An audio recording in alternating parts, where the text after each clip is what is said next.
New hope fellowship नाशिकतर्फे स्वागत करतो आणि आता आपण त्याच्या वचनाकडे वळूया.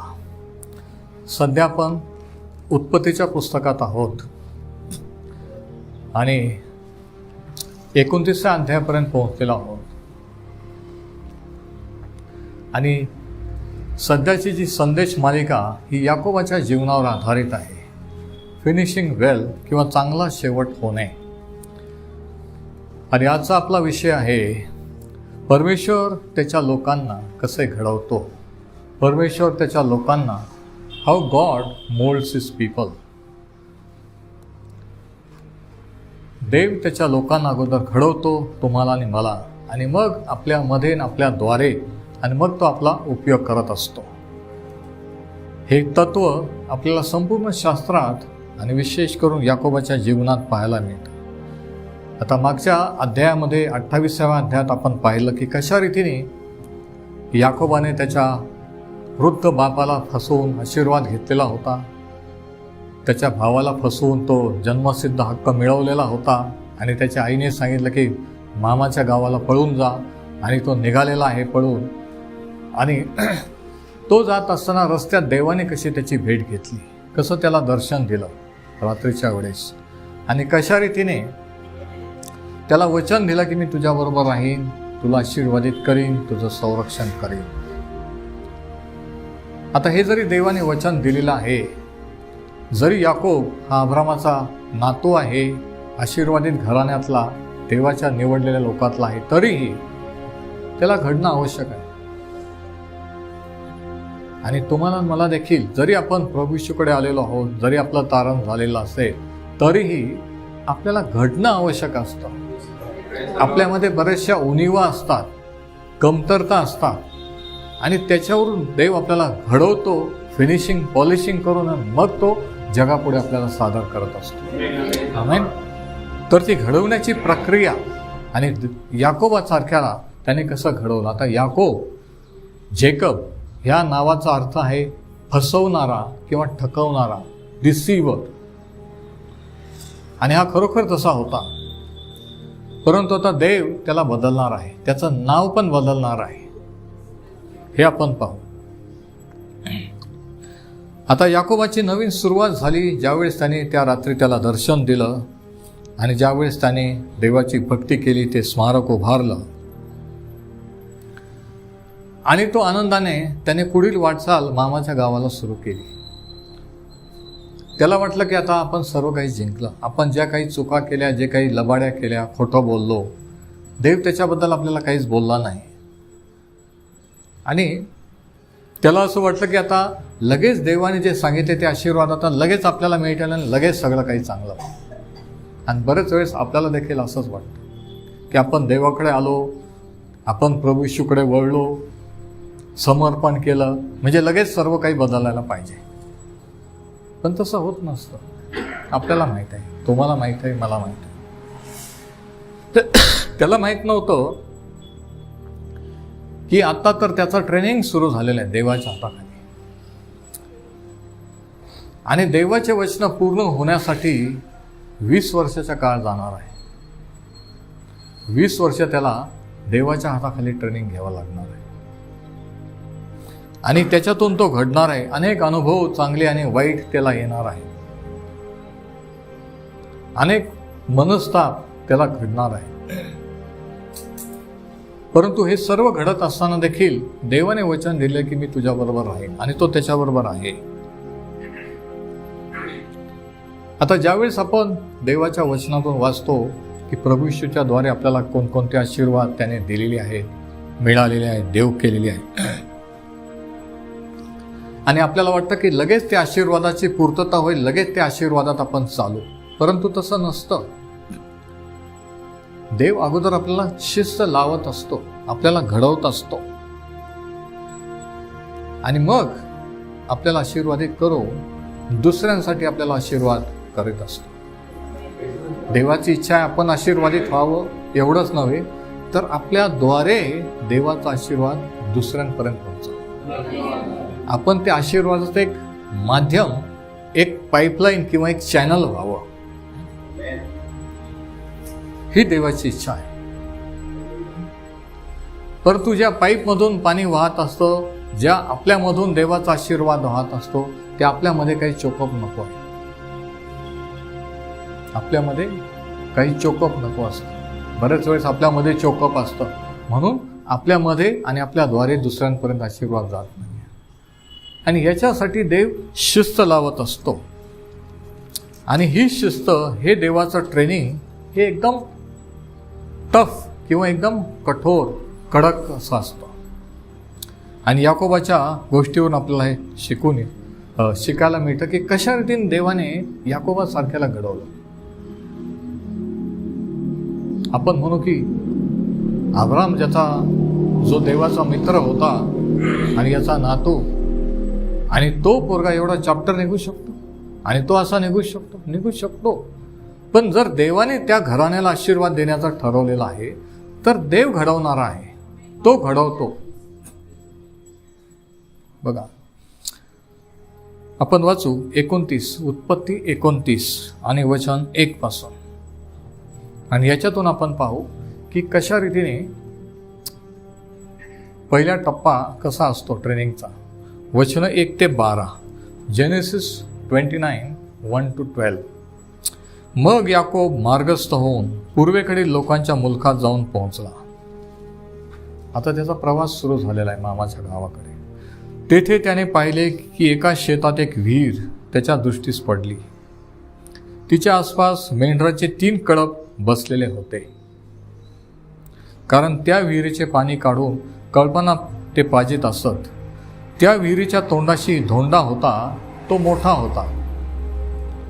सर्व कळप तेथे जमल्यावर विहिरीच्या तोंडावरचा धोंडा लोटून मेंढरांना पाणी पाजीत आणि मग तो परत जागच्या जागी विहिरीच्या तोंडावर ठेवीत.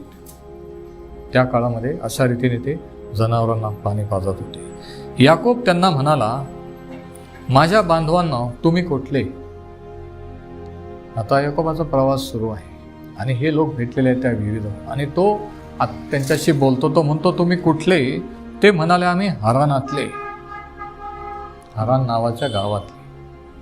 मग त्याने त्यांना विचारले, नाहोराचा पुत्र लाबान याला तुम्ही ओळखता काय? आता लाबान हा त्याचा मामा आहे. आणि मग तो बोलता बोलता त्या लोकांना विचारतो की लाबानाला तुम्ही ओळखता का? आणि ते म्हणता, हो ओळखतो. तेव्हा त्याने म्हटले, तो बरा आहे का? ते म्हणाले, बरा आहे.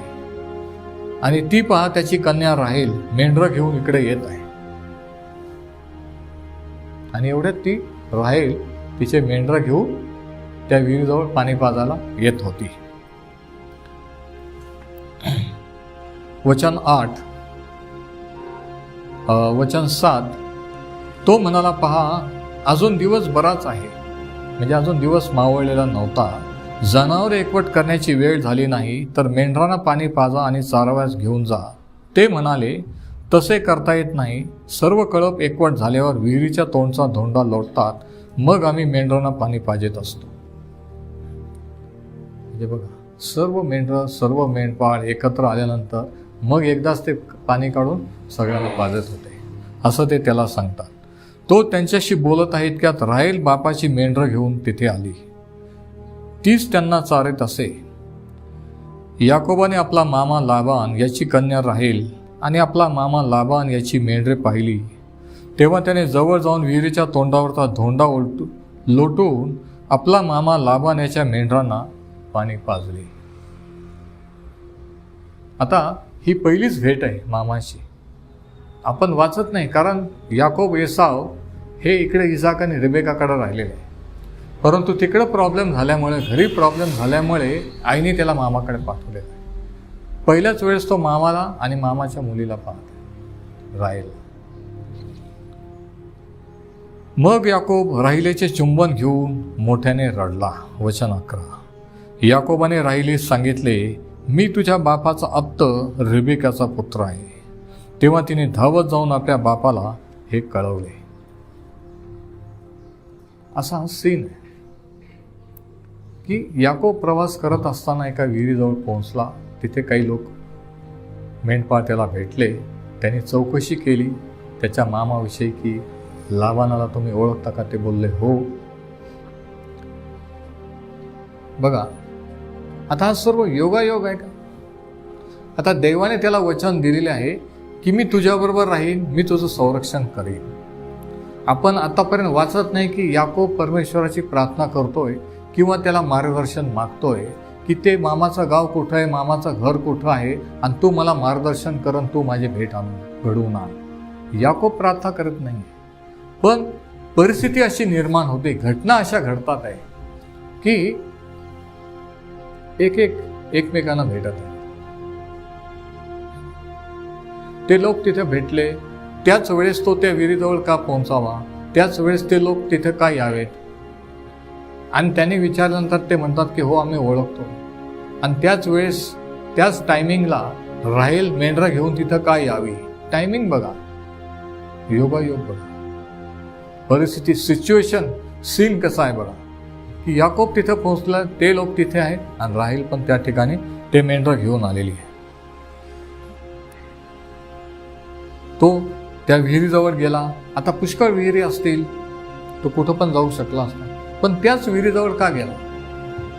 त्याच विहिरीजवळच्या लोकांना त्याने का विचारलं? बघा, त्याला काय माहित ती कोणाची विहीर, त्याला काय माहित की त्याच विहिरीवर त्याच्या मामाची मुलगी राहेल आणि तिथं मेंढरं घेऊन येते आणि तिथून पाणी पाजत असते. हे सर्व कशामुळे? परमेश्वराने त्याला वचन दिलं की मी तुझ्याबरोबर राहीन, मी तुला चालवेन.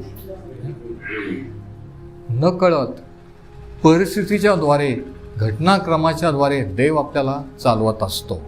आमेन. आणि मग राहेल तिथे आली आणि मग तो राहेलीशी बोलू लागला.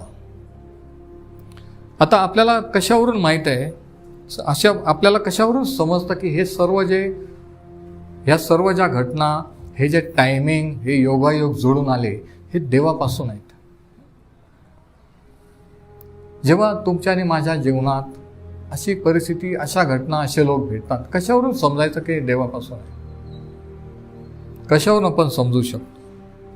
28वा अध्याय आणि 15व वचन या ठिकाणी परमेश्वराने त्याला काय सांगितलं होतं बघा. पहा, मी तुझ्याबरोबर आहे, तू जिकडे जिकडे जाशील त्या सर्व ठिकाणी मी तुझे संरक्षण करेन. सर्व ठिकाणी अंडरलाईन करा. म्हणजे विहिरीजवळ आलेला असताना सुद्धा, म्हणजे रानात असताना सुद्धा, म्हणजे रस्त्यावर सुद्धा, म्हणजे फक्त चर्चमध्ये, प्रेयर मीटिंगमध्ये नाही. आमेन. म्हणजे जिथं जिथं आपण जातो, देवाचे लोक, तिथं तिथं तो आपल्याला चालवत असतो.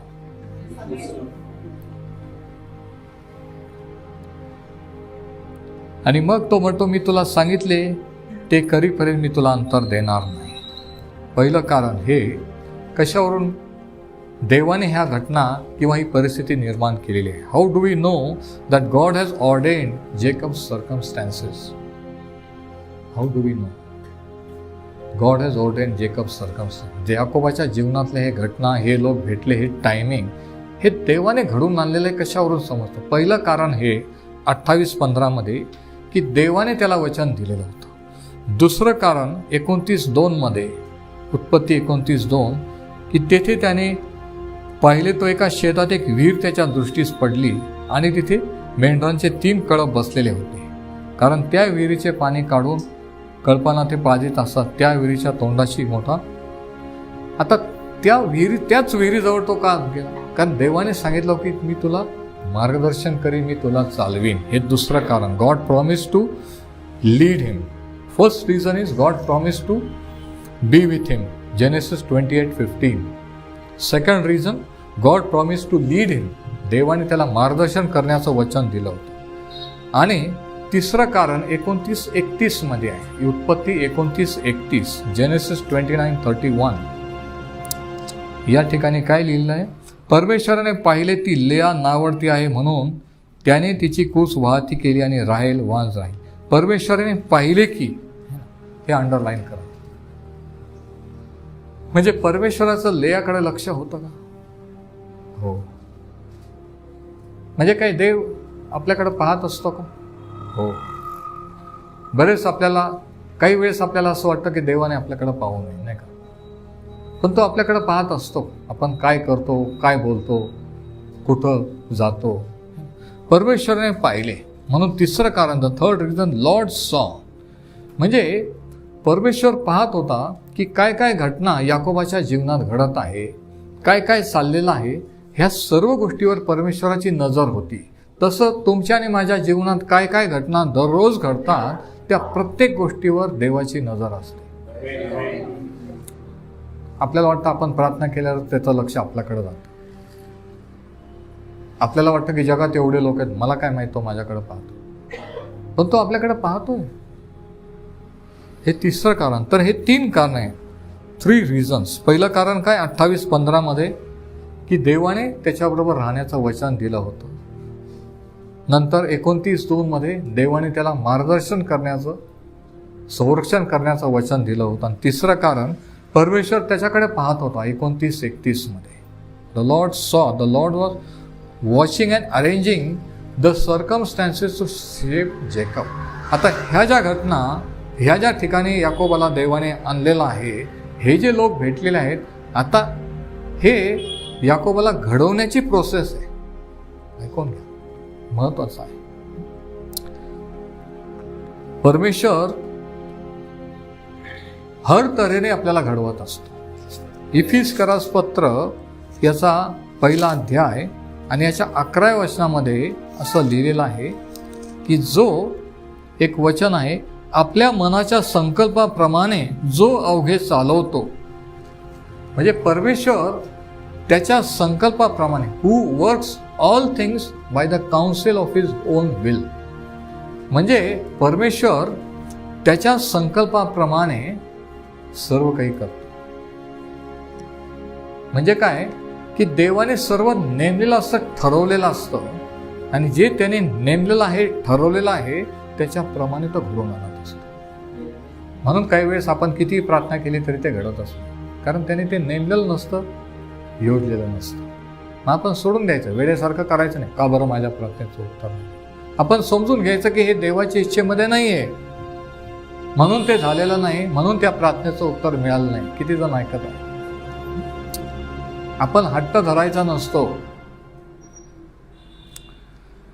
तर परमेश्वर त्याच्या मनाच्या संकल्पाप्रमाणे, म्हणजे काय, त्याने तुमच्यासाठी, माझ्यासाठी संकल्प प्लॅन केलेला आहे. म्हणजे काय, त्याने याकोबाच्या जीवनासाठी परमेश्वराची योजना होती, प्लॅन होता. हो, प्रत्येकाच्या जीवनासाठी त्याचा प्लॅन आहे. पण आपल्याला वाटतं की आपण प्लॅन करायचा आणि देवाचा आशीर्वाद मागायचा, आणि इथं आपण चुकतो. आपण म्हणतो की हा माझा प्लॅन आहे, ह्याच्यावर आशीर्वाद पाठव. तो म्हणतो तुझा प्लॅन बाजूला ठेव, माझा जो प्लॅन आहे तो मी माझा प्लॅन सिद्धीच नेणार आहे. म्हणून सगळ्यात बेस्ट प्रार्थना कोणती आहे? माझ्या इच्छेप्रमाणे तर तुझ्या इच्छेप्रमाणे हो. नोकरीच्या बाबतीत असो, लग्नाच्या बाबतीत असो, कोणत्याही बाबतीत असो, माझी इच्छा नाही तर तुझ्या इच्छेप्रमाणे होऊ दे. मग आपोआप सहज त्याची इच्छा घडून येते. आणि आपण जर स्वतःचा घडवण्याचा प्रयत्न केला तर काय होतं, त्याच्या इच्छेला विलंब लागतो, आपणच आपल्याला अडथळा होतो. आणि आपण म्हणतो की हा मला अडथळा नाही, सैतान मला अडथळा. किती जणांना समजतं? तर आणि आणखी एक वचन, स्तोत्र 139 आणि 16 मध्ये स्तोत्रकर्ता काय म्हणतो बघा. Psalm 139 verse 16. हालेलुया. या ठिकाणी स्तोत्रकर्ता दावीद असं म्हणतो, मी गर्भात पिंड रूपाने असताना तुझ्या नेत्रांनी मला पाहिले. स्तोत्र 139:16. मी गर्भात पिंड रूपाने असताना तुझ्या नेत्रांनी मला पाहिले. म्हणजे आपण जेव्हा आपल्या आईच्या पोटात घडत असताना तेव्हापासून परमेश्वराचं लक्ष आपल्यावर असतं. नंतर तो काय म्हणतो, माझा एकही दिवस उगवण्यापूर्वी ते सर्व तुझ्या वहीत नमूद करून ठेवले होते. परत त्या वचनाकडे बघा. तो म्हणतो की माझा एकही दिवस उगवण्यापूर्वी, माझा जन्म होऊन एक दिवस उगवण्यापूर्वी ते सर्व, अंडरलाईन करा, ते सर्व तुझ्या वहीत नमूद करून ठेवलेले आहेत. किती अद्भुत. म्हणजे जन्मल्यापासून, इकडे बघा, प्रत्येक दिवसापासून तो आयुष्याच्या शेवटच्या दिवसापर्यंत प्रत्येक दिवशी काय काय घटना घडतील, आपण कुठं जाऊ, तुम्ही कुठं जाणार, काय करणार, हे प्रत्येक गोष्ट देवाने त्याच्या वहीत लिहून ठेवलेलं आहे. कोणत्या रविवारी चर्चला येणार, कोणत्या रविवारी येणार नाही, दांडी मारणार, ते पण देवाने लिहून ठेवलेलं आहे. की मला माहिती आहे त्या दिवशी तो टंगाळ मंगाळ करणार, काहीतरी कारण सांगणार. बघा, ते सत्य त्या वचनात आहे. म्हणजे प्रत्येक आयुष्याच्या प्रत्येक दिवसासाठीचा प्लॅन परमेश्वराने तयार केलेला आहे.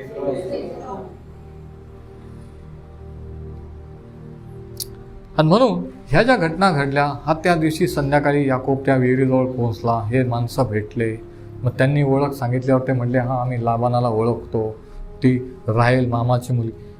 हे सर्व टायमिंग आणि ह्या सर्व घटना सुद्धा लिहून ठेवलेल्या होत्या. म्हणून पहिला पॉईंट, देव त्याच्या लोकांना कसं घडवतो. God uses circumstances to shape his people. परमेश्वर त्याच्या लोकांना घडवण्यासाठी परिस्थितीचा उपयोग करीत असतो. परमेश्वर त्याच्या लोकांना घडवण्यासाठी परिस्थितीचा उपयोग करत असतो. God uses circumstances to mould his people. हा पहिला धडा, हा पहिला पॉईंट, पहिलं सत्य, की जे काही परिस्थिती, जे काही घटना घडतात, हे सुद्धा देवाच्या प्लॅनचा एक भाग असतो. आपल्याला वाटतं असं का झालं, तसं नाही व्हायला, पण त्याचे नेमलेलं होतं, त्याच्या योजनेतला एक भाग आहे तो. हे जर कळलं तर किती टेन्शन दूर होईल, नाही का. किती जणांची अस्वस्थता दूर होईल. किती जण विश्वास धरायला संघर्ष करतात, ते तरी विश्वासच धरू शकत नाही. का? कारण देवाचा प्लॅनच कळत नाही, की असं का होतं आणि तसं का होत नाही, हेच समजत नाही. म्हणून ते समजण्यासाठी हेच समजलं पाहिजे की जे काही घडतंय हे त्याच्या योजनेतून घडत असतं.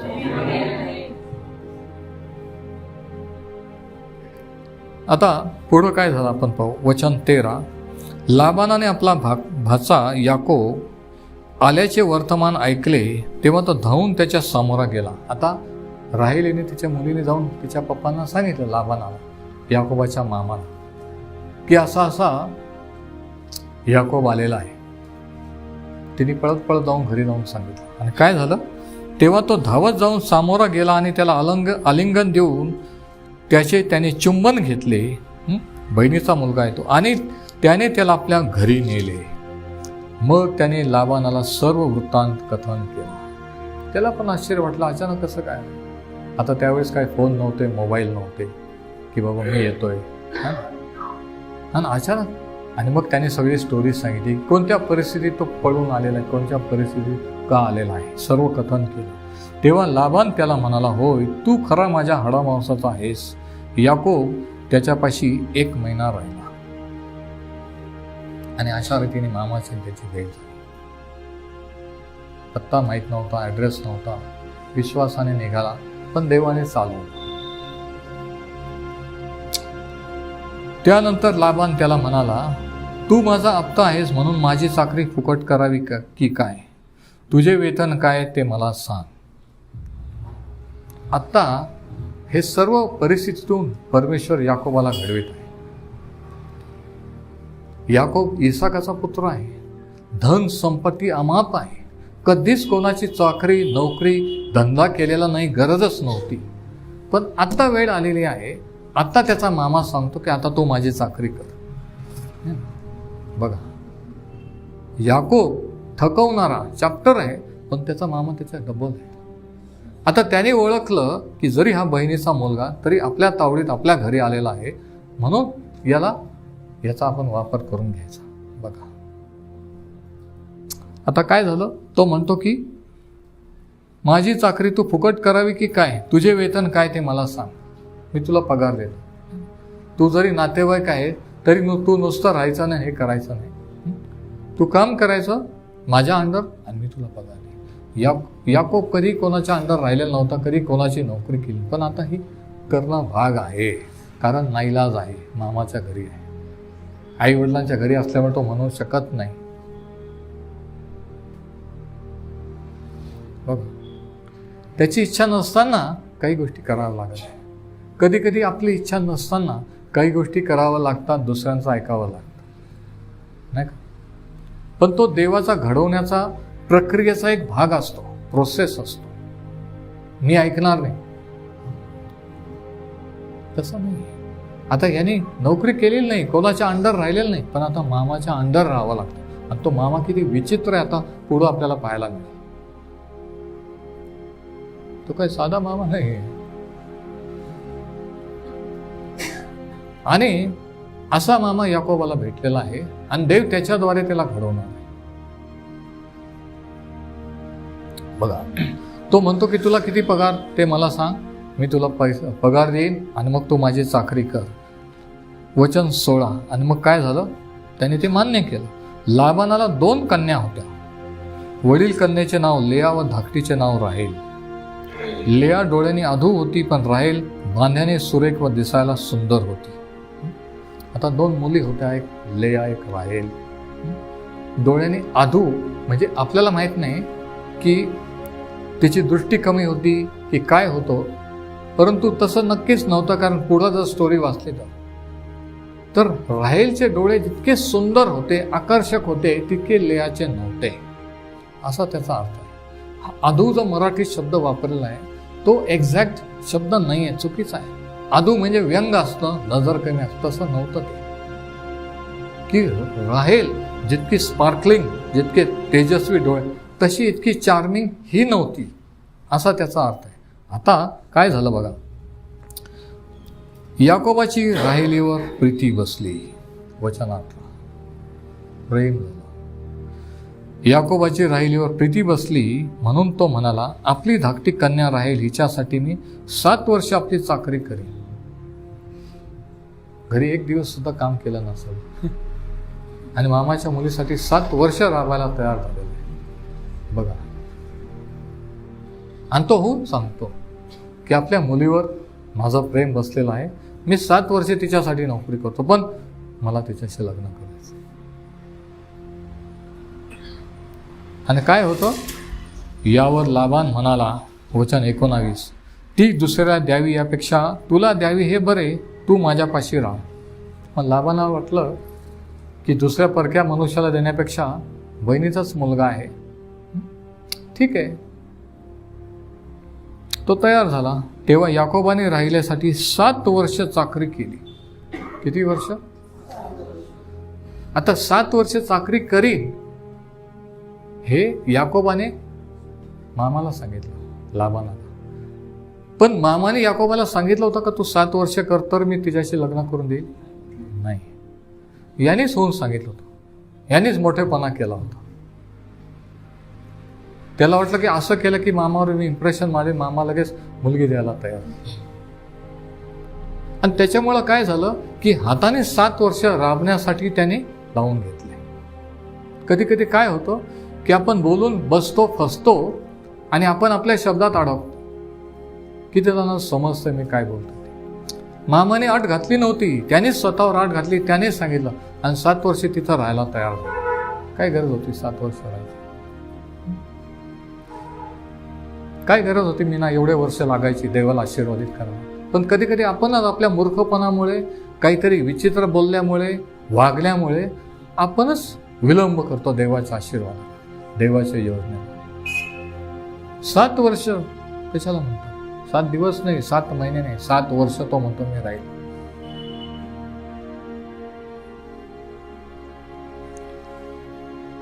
तेव्हा याकोबाने राहिल्यासाठी 7 वर्ष चाकरी केली. तिच्यावर त्याची प्रीती असल्यामुळे ती वर्ष त्याला केवळ थोड्या दिवसासाठी बसली.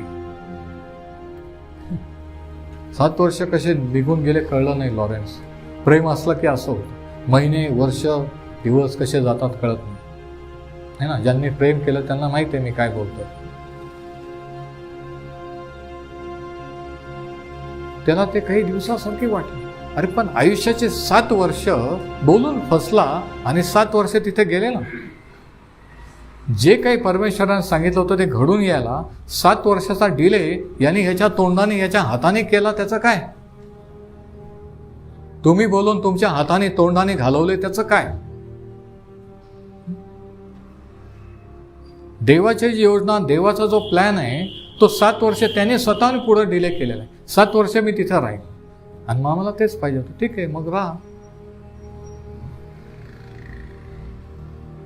बघा. आणि हे वर्ष त्याला थोड्या दिवसासारखे वाटले.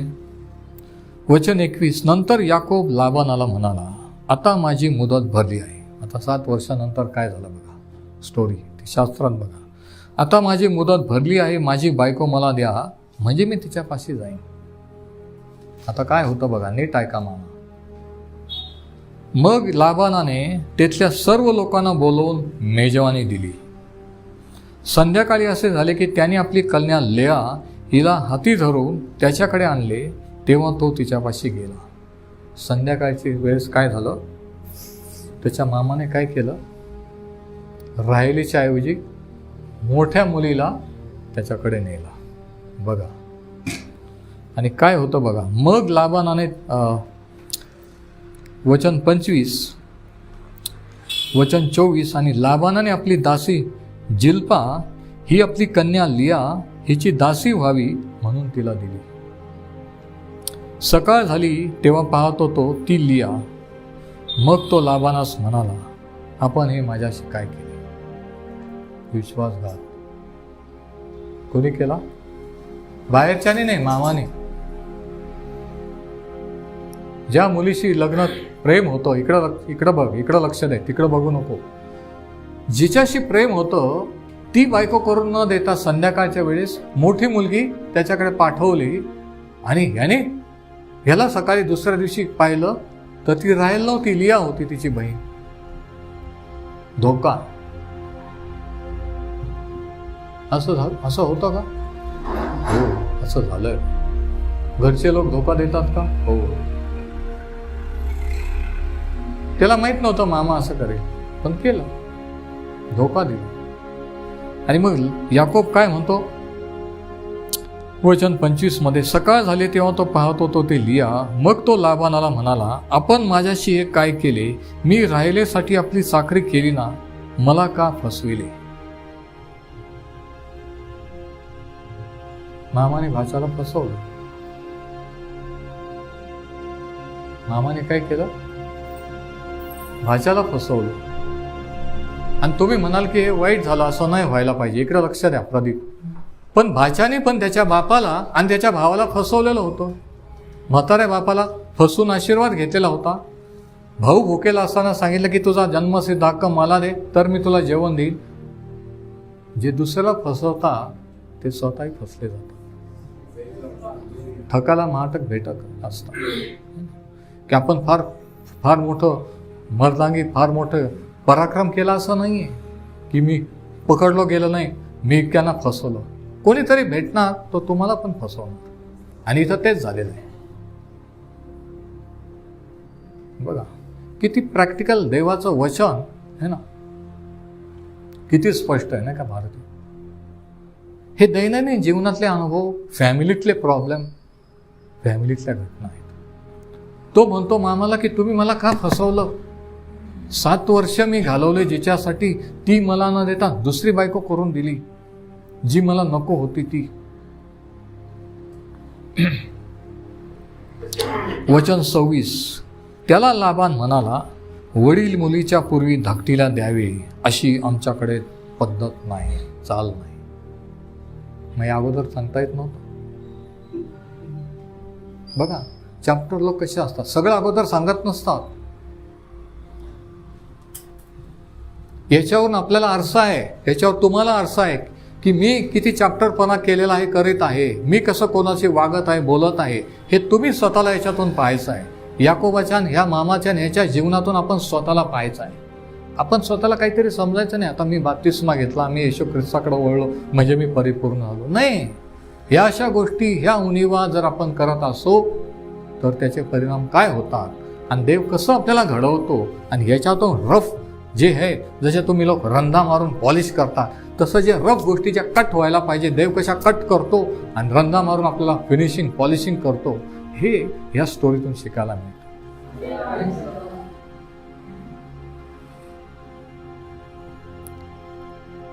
तो म्हणतो की वडील धाकटी मुलगी कसं काय द्यायची, अगोदर मोठीचं झालं पाहिजे, म्हणून तो म्हणतो मोठीला दिली.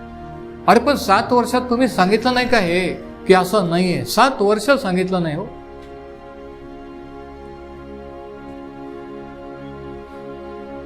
देवाचे लोक असे वागू शकतात? हो.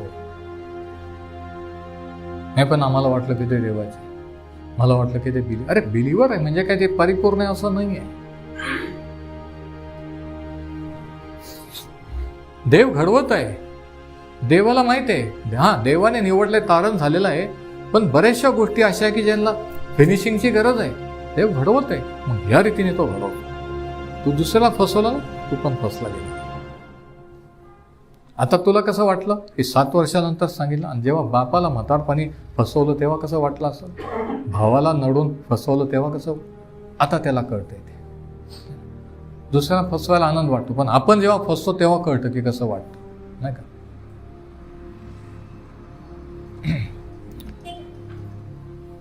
तो म्हणतो वचन 27, हिचे सप्तक पुरे होऊ दे, म्हणजे आणखी 7 वर्ष तू माझी चाकरी केल्याबद्दल आम्ही तीही तुला देऊ. बघा, मामा म्हणतो ती जर तिच्याशी लग्न करायचं, तू आणखी 7 वर्ष माझी चाकरी कर, आणि मग तिच्याशी तुझं लग्न करून दे. म्हणून म्हटलं तो साधा मामा नाहीये. पण असे लोक आपल्या फॅमिलीत, आपल्या कुटुंबात देव का बरं ठेवतो? का बरं चांगली फॅमिली, चांगले नातेवाईक नसतात? का बरं कोणीतरी विचित्र, फसवणारं, प्रॉब्लेम करणारं असतं? त्याला काय करणार? काहीच करू आहे म्हणून आपण हकलून देऊ शकतो घरात. बायकोकडचे, नवऱ्याकडचे ते तसे निघाले, हे तसे निघाले म्हणून काय? लग्न केले ते लोकांचे संबंध जोडले गेले सोनाने ब्रदर. त्याच्यात तुम्ही काही करू शकत नाही, आम्ही काही करू शकत नाही, फक्त देव करू शकतो. कारण अशाही लोकांच्या द्वारे तो आपल्याला घडवत असतो आणि आपल्याला दाखवून देत असतो की आपण परिपूर्ण नाही आहे. तुला वाटतं तो परिपूर्ण आहे, पण तू नाही आहेस. तुझ्यातही पुष्कळ गुन्हे आहे, आणि त्या एक एक तो एक्सपोज करतो, उघड करून देतो. तो म्हणतो आणखी 7 वर्ष चाकरी कर, मग राहिलेशी तुझं लग्न करून घे. आणि काय होतं बघा, वचन 28, याकोबाने तसे केले. तयार झाला, आणखी 7 वर्ष म्हणजे 14 वर्ष मामाच्या घरी राहिला. म्हणजे आयुष्याचे 14 वर्ष फक्त 2 बायका करायला म्हणायचे. आयुष्याचे 14 वर्ष.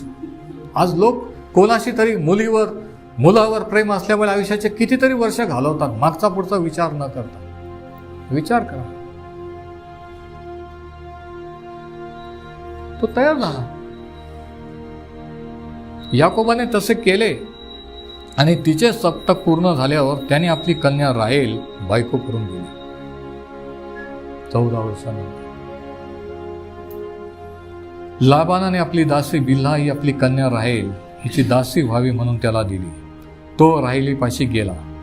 आता काय झालेलं आहे की याकोबाला असं वाटलं की मी जे पाप केले, चुका केल्या, फसवणूक केली, देव किती चांगला आहे की मला त्याच्याबद्दल काहीच रागवला नाही, काहीच बोलला नाही. उलट सांगितलं मी तुझ्याबरोबर राहीन, तुला आशीर्वाद देईल, म्हणजे आता काहीच होणार नाही, सगळं चांगलं आहे. आणि बऱ्याच जणांना असं वाटतं की आता आपण प्रभूश्वर विश्वास ठेवला, आपण शास्त्र म्हणजे आता आपण जे काही केलं किंवा करत आहोत त्याच्याबद्दल काही नाही, आपण फक्त आशीर्वादावर फोकस करायचा.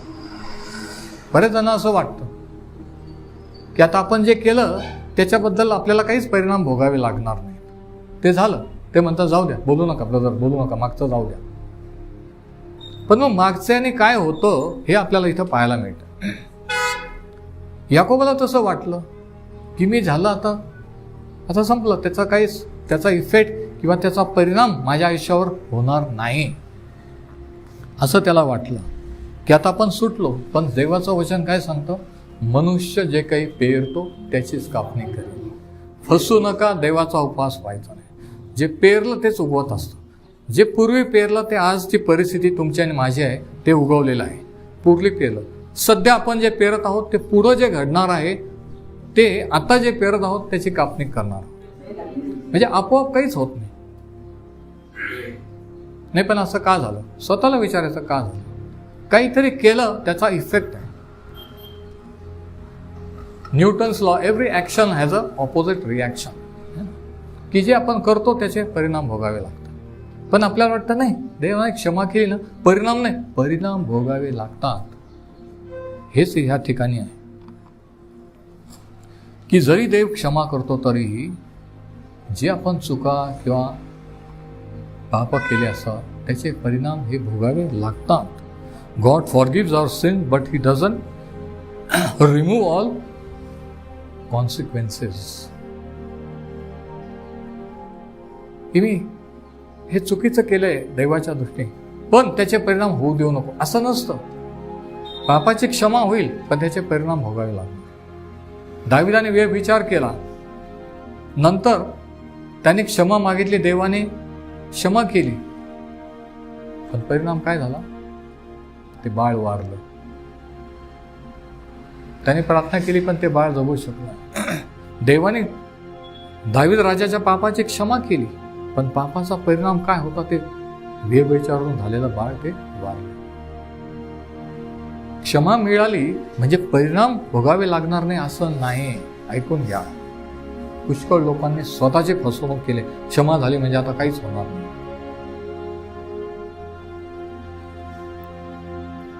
आता याकूब जो दुसऱ्याला फसवणारा तोच स्वतः फसलेला. जे दुसऱ्याला फसवतात ते स्वतःच फसले जातात. हा निसर्गाचा आणि शास्त्राचा नियम आहे.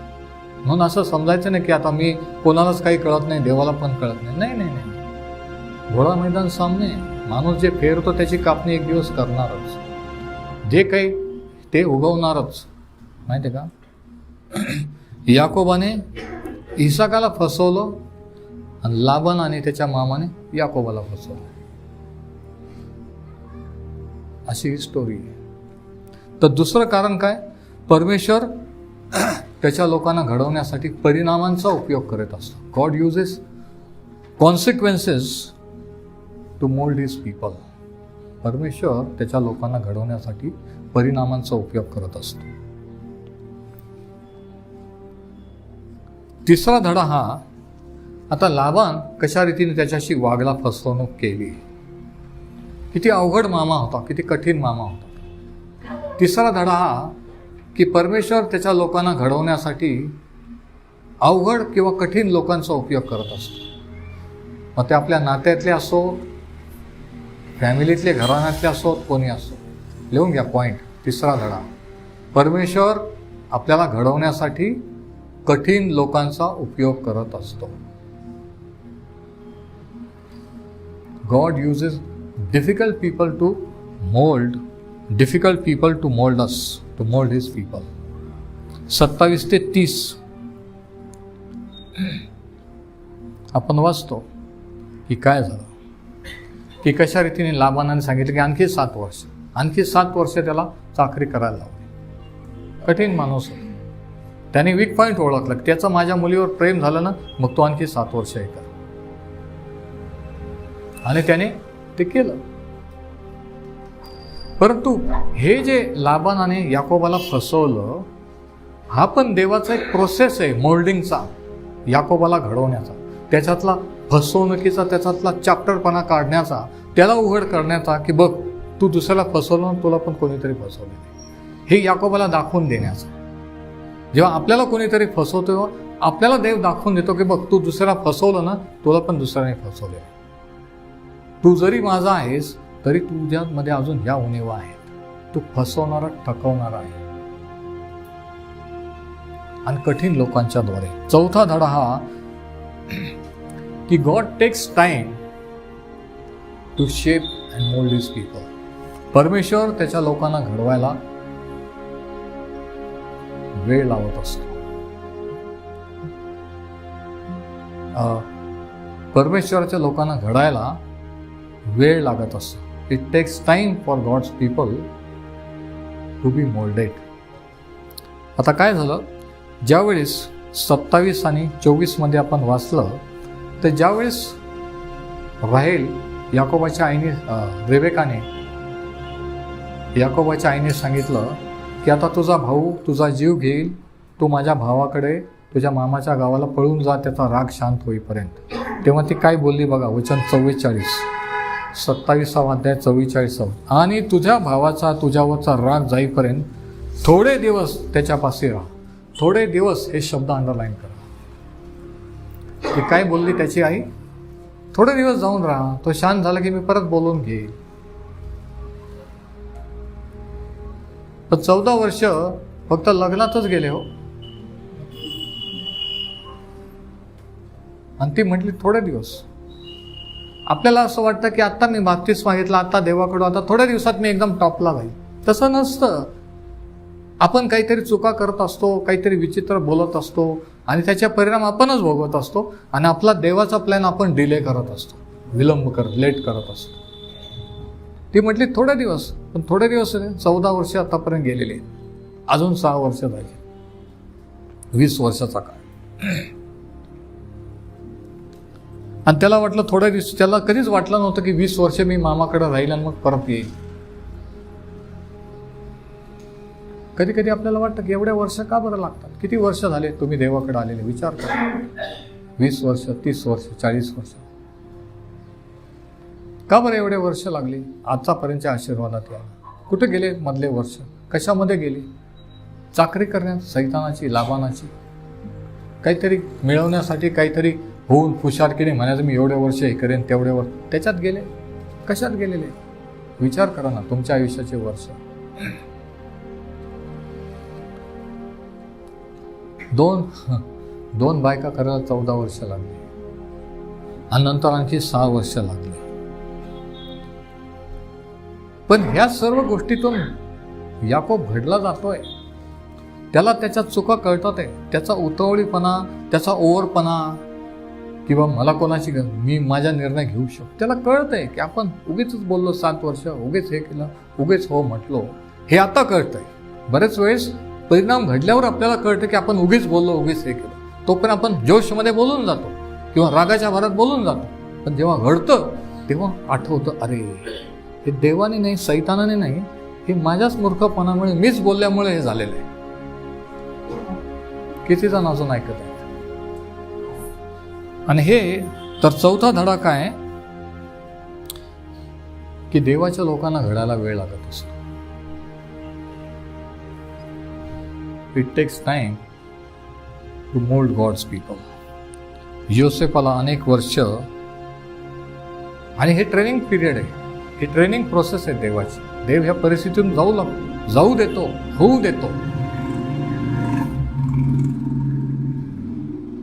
योसेफाला जेलमध्ये टाकण्यात आलं, खोटे आरोप करण्यात आले. मोशेला घडायला 40 वर्ष लागले. त्याला वाटलं की मी फारोचा पुत्र, मी आता नंतर मिसर देशाचा राजा, माझ्या शक्तीने, माझ्या बुद्धीने मी माझ्या लोकांना मुक्त करीन. 2 मर्डर केले. पण काय झालं?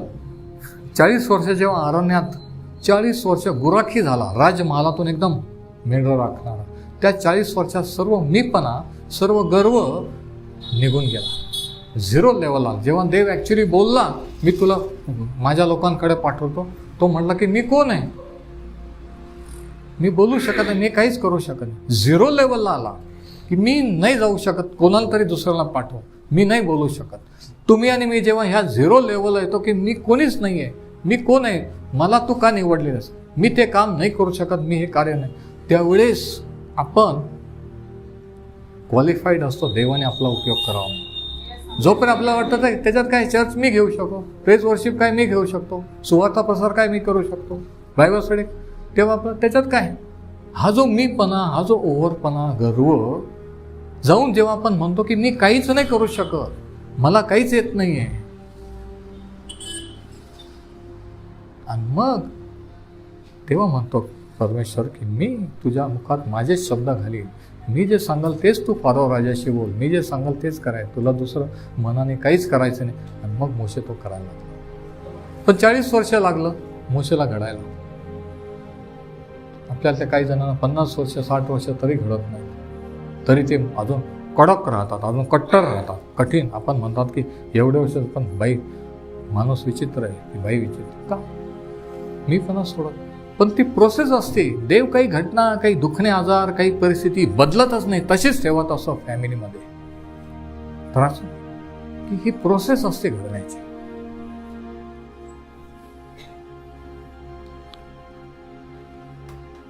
इस्रायल लोकांना 400 वर्ष गुलामगिरीत ठेवलं, जाचून गेले, त्रासून गेले, वैतागले की आम्हाला मुक्त कर. तोपर्यंत छान वाटलं की आम्हाला फॉरेनमध्ये आम्ही परक्या देशा, आम्ही सगळं चांगले घरदारं, चांगला बिझनेस आहे. पण जेव्हा गुलामगिरी, फटके मारून, राबवून, कष्ट हे जेव्हा त्रासून गेले, तेव्हा त्यांनी परमेश्वराचा नाव घेतला. आपल्यातील काही जण जेव्हा त्रासून जातात तोपर्यंत प्रार्थनाच करीत नाही, देवाकडेच वळत नाही. जेव्हा जाच येतो, त्रास येतो, फ्रस्ट्रेशन होतं, काहीच नाही ना, त्यावेळेस ते धावा करतात. पण म्हणतो तोपर्यंत थांबायचा का? चांगलं असताना देवाकडे वळता येत नाही का? नाही. मनुष्य स्वभाव आहे पापी. मला देवाची गरज नाही, मला कोणाची गरज नाही, मी करू शकतो. हा जो मीपणा आहे हा आपल्यामध्ये असतो. जरी देवाने निवडलेला असतं, जरी देवाकडे आणलं, पण ह्या गोष्टी काढून टाकायला, ह्या गोष्टी परमेश्वर आपल्या जीवनात होऊ देतो. असे कठीण लोक आणतो आणि मग आपल्याला ज्या पॉईंटला आपण मोडले पाहिजे तिथं मोडतो, जिथं तुटले पाहिजे तिथं तोडतो, जिथं रंदा मारला पाहिजे, फिनिशिंग झाली पाहिजे तिथं हे करतो. आणि मग पॉलिश करून चकचकीत मग तो जगापुढे आपल्याला ठेवतो. मग त्याचा गौरव, त्याचं सामर्थ्य, त्याचं ज्ञान दुसऱ्यांना प्रगट होतं. मग त्याचं मार्गदर्शन याच्यातून वाहतं. जोपर्यंत चोकप असतात तोपर्यंत नाही, जोपर्यंत तुमच्यामध्ये चोकप आहेत, पाप आहेत, तोपर्यंत नाही आहे. जेव्हा विचार क्रिकेट चुकीचे आडमुठ्ठे विचार जाऊन जेव्हा पाईपलाईन क्लिअर होईल, शुद्ध अंतकरण, शुद्ध मन होईल, त्यावेळेस त्याचा प्रवाह, त्याचा अभिषेक त्याच्यातून वाहील. त्यावेळेस एक दिव्य प्रगटीकरण त्याच्या वचनात हे समजते. त्यावेळेस आपण दुसऱ्याला आशीर्वाद करू. इब्रिलोकास पत्र 12 आणि 11, हिब्रूज 12:11 या ठिकाणी एक वचन आहे या शिस्तीबद्दल. हिब्रूज 12:11 या ठिकाणी काय लिहिलंय बघा. कोणतीही शिक्षा तात्कालिक आनंदाची वाटत नाही. कोणती शिक्षा आनंदाची वाटते का? नाही. कोणती शिक्षा तात्कालिक आनंदाची वाटत नाही, खेदाची वाटते. तरी ज्यांना तिचा अभ्यास झाला त्यांना ती पुढे धार्मिकता हे शांतिकारक फळ देते.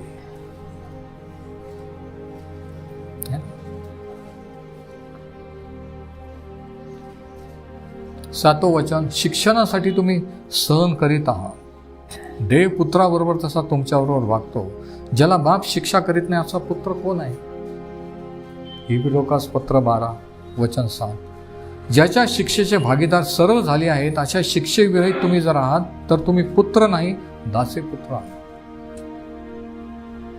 तुम्हाला जर शिक्षा नको आहे, काही प्रॉब्लेम देवाची शिक्षा असतात, सैतानाकडून नसतात. काही प्रॉब्लेम आपल्या मूर्खपणामुळे झालेले असतात, चुकीच्या निर्णयामुळे. पण काही प्रॉब्लेम देवाची शिक्षा असतात.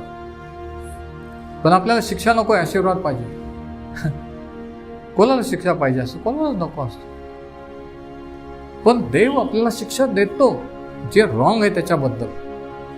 म्हणून या ठिकाणी सांगितलं की का तो आपला पिता आहे म्हणून वचन सांगतं की कोणता बाप असा आहे की जो आपल्या मुलाला शिक्षा देत नाही. जर त्याचं मुलावर प्रेम आहे की त्याने सुधरावं, वळण लागावं, तो शिक्षा देणारच, मारणारच, रागावणारच. गाढव प्रेम करणार नाही की बोलू नका, जाऊ द्या, रागवू नका, बरं का. म्हणून शिक्षा ही महत्वाची आहे, लक्षात घ्या. काही आईवडिलांना मुलांना रागवायला आवडत नाही, मारायला आवडत नाही. मग होऊ द्या. शास्त्र सांगतं की बालकाच्या ठाई मूर्खपणा असतो आणि जसं वाढत वाढत गेल्यावर त्याला वाटतं मी करतो ते बरोबर आहे, कोणीच मला काय म्हणेल, तो अजून बेफाम होत जातो. म्हणून शिस्त लावणं हे शास्त्र शिकवतो. देव आपल्याला शिस्त लावतो आणि आपण आपल्या मुलाबाळांना शिस्त लावली पाहिजे. पण बरेच आई वडील तसं करत नाहीत आणि त्याचे परिणाम एक दिवशी भोगतात आणि काही जण आज भोगत आहेत. मी तुम्हाला सांगतो. तर तो म्हणतो 8व्या वचनात, जर तुम्ही पुत्र आहात तर शिक्षा करेल.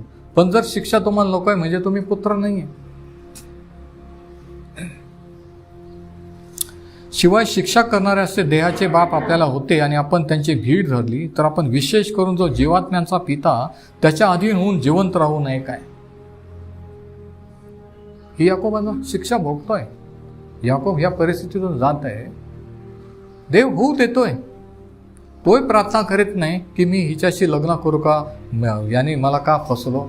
आपण एक अक्षर तरी वाचलं का याकोबाने प्रार्थना केली? 7 वर्ष फसवलं, 14 वर्ष. तो प्रार्थना करीत नाही. किती वेळेस असं होतं की लोक किती प्रॉब्लेम झाले तरी प्रार्थनाच करीत नाही. आपल्याला वाटतं आणि ते म्हणतात हिच्यासाठी प्रार्थना करा तिच्या. मी सांगत असतो की तुम्ही नका सांगू, त्यांची इच्छा, परमेश्वर त्यांची इच्छा पाहिजे. तुमची इच्छा आहे, माझी आहे, देवाची आहे, पण त्यांची जर नसेल तर काही होणार नाही आहे. इच्छाच होत नाही.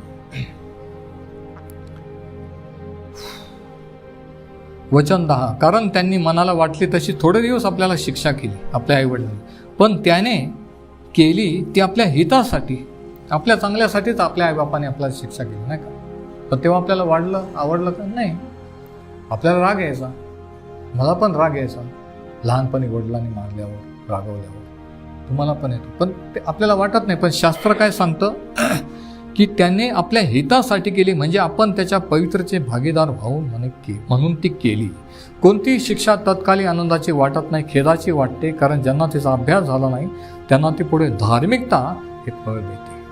तसं देव शिक्षा देतो हे आपल्या हितासाठी असतं.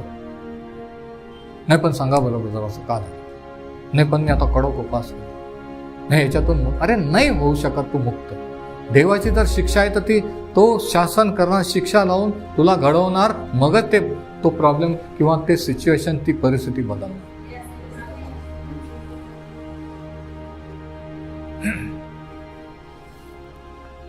तर चौथा धडा काय की देवाच्या लोकांना घडायला वेळ लागतो. आणि पाचवा आणि शेवटचा धडा काय की घडवण्याच्या प्रक्रियेत देव त्याची कृपा पुरवत असतो. God gives his grace in molding his people. देव त्याच्या लोकांना घडवताना कृपा पुरवत असतो.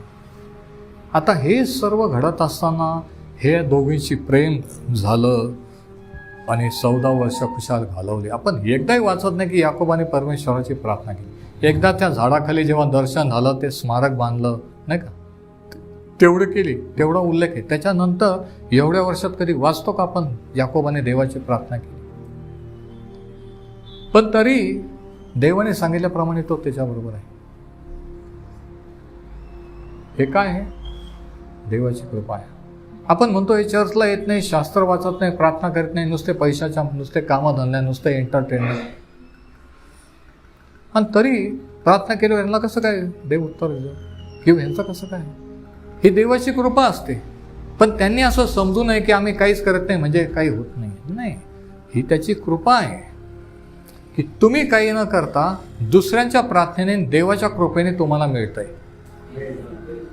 हे तुम्ही गृहीत धरायचं नाही का की आम्हाला काहीच करायचं नाही, ब्रदर आहेत प्रार्थना करायला, है ना, आम्ही आमचं सोडणार नाही. नाही पण तुम्हाला माहित नाही ब्रदर ती कशी आहे, तो कसा आहे. म्हणून हे जे घडतं किंवा देव तरी आपण असे असताना तरी आपल्यासाठी जे देतो करतो, ही त्याची कृपा आहे. म्हणून ही याकोबाची कृपा आहे.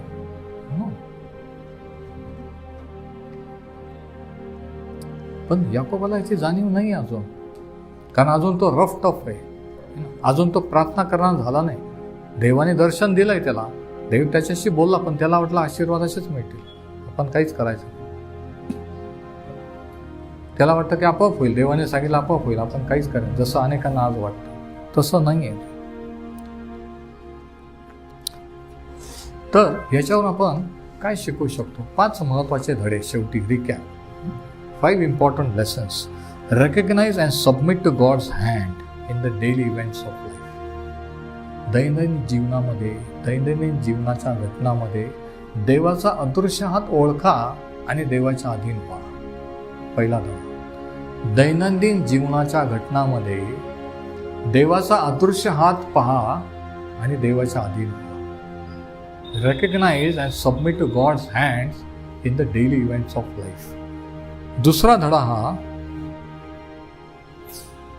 की ज्यावेळेस आपण आपल्या चुकाचे परिणाम भोगतोय, आपल्याला कळतं की मी असं केलं म्हणून हे होतंय, त्यावेळेस देवावर रागवण्याच्या ऐवजी, बंडखोरी करण्याच्या ऐवजी देवाच्या अधीन व्हा. काही झालं नाही असं दाखवू नका, देवाच्या अधीन व्हा. सबमिट. हां, मी हे केलं म्हणून तसं झालेलं आहे, कळलं ना, मग देवाच्या अधीन व्हा. Submit to God. तिसरा धडा काय की आपल्या कुटुंबात किंवा आपल्याला असे कठीण लोक भेटतील याची अपेक्षा करा. सगळे चांगले असतील असं नाही, पण ते कठीण लोक देखील आपल्याला घडवण्याचा देवाचा एक प्रोसेसचा एक भाग आहे. ते पण एक रोल करतात. लाबान असा वागतोय, पण याच्यातून याकोब घडला जातोय. देव याकोबाला घडवतोय, लाबानाला नाही. ते तुमच्याशी तसे वागतात, पण ते नाही, देव तुम्हाला घडवतोय. हे लक्षात घ्या. ते देवाचे नाही, पण तुम्ही देवाचे आहात. म्हणून देव तुम्हाला त्यांच्याद्वारे घडवतोय, म्हणून त्यांच्याकडून कठोर वागणूक मिळतीये. हे लक्षात घ्यायचं. God uses difficult people to mould us. Don't run away from difficult people. अशा लोकांपासून पळून जाण्याचा प्रयत्न करू नका. याकोबाने केला. पुढं स्टोरीमध्ये आपण वाचू. 2 बायका लेकरांना घेऊन ठरवलं की आपण निघून जाऊ. सामान बांधलं, सगळं केलं. पण लगेच कोणीतरी जाऊन मामाला सांगितलं आणि त्याने धाड टाकले आणि थांबवलं. पुढं आहे त्या स्टोरीमध्ये, जर तुम्ही वाचला असेल तुम्हाला माहिती आहे. तर जोपर्यंत देवाने नेमलेली वेळ येत नाही ना, तोपर्यंत अशा कठीण लोकांपासून तुम्ही पळू शकत नाही. कठीण लोक नवरा असो की बायको असो, मुलगा असो की मुलगी की कोणी असो, तोपर्यंत तुम्हाला त्यांच्या संगती राहावंच लागणार. देवाची प्रोसेस घडण्याची, तुम्हाला घडवण्याची पूर्ण होत नाही तोपर्यंत ते तुमच्या संगती तुमच्या बरोबर राहणारच, त्रास देणारच. पण त्याच्यातून देव तुम्हाला आणि 5वा आणि शेवटचा धडा, 4था धडा काय की निराश होऊ नका. Don't give up. निराश होऊ नका. आणि 5वा आणि शेवटचा धडा काय की देवा या सर्व परिस्थितीत देवाची कृपा तुमच्यावर आहे हे विसरू नका. Remember God's grace in all the events of your life.